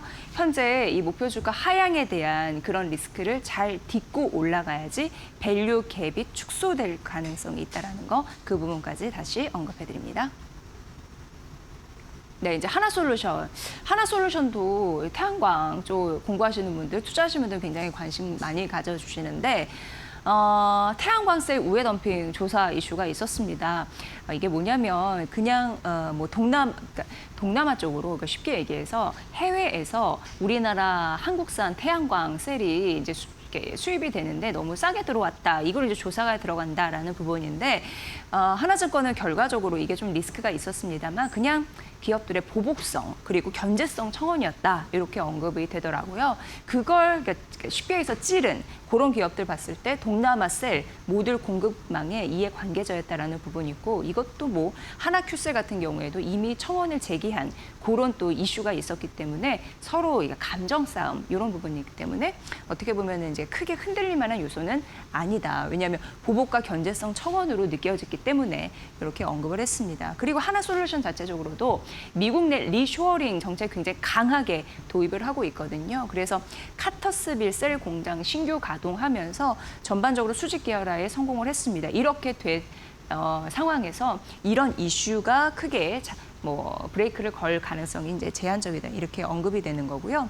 이제 공급자 차원, 수요자 차원 이렇게 좀 나뉘는데 중국 쪽에서 어쨌든 우회 물량을 좀 차단한 흐름들도 있고 미국 내에 어쨌든 중국 기업들 보조금 못 받는 그런 부분들 있다 보니까 우리나라에서 이제 반사이익을 얻을 가능성도 좀 있는 거고요. 하나솔루션 같은 경우에 앞서서 말씀드린 대로 카터스빌 미국 내 리쇼를 굉장히 강하게 하고 있다라고 하니까 가동하면서 여러 가지 규정을 충족하면서 사업하는 바 오히려 반사 수익을 입을 가능성이 있다. 그래서 미국 내에서 프리미엄 모듈 생산 이런 부분도 가속화되면서 긍정적인 패턴을 보일 가능성이 있다. 이렇게 보시면 될 것 같습니다. 그래서 연간 영업이익 같은 경우에도 지금 1년 사이에 1조 1,000억 원 정도 개선의 가능성이 있다니까 실적 모멘텀 잘 받아서 갈 수 있을지 하나솔루션 목표주가 6만 원 유지했으니까 이 부분 참고해 보시면 될 것 같습니다.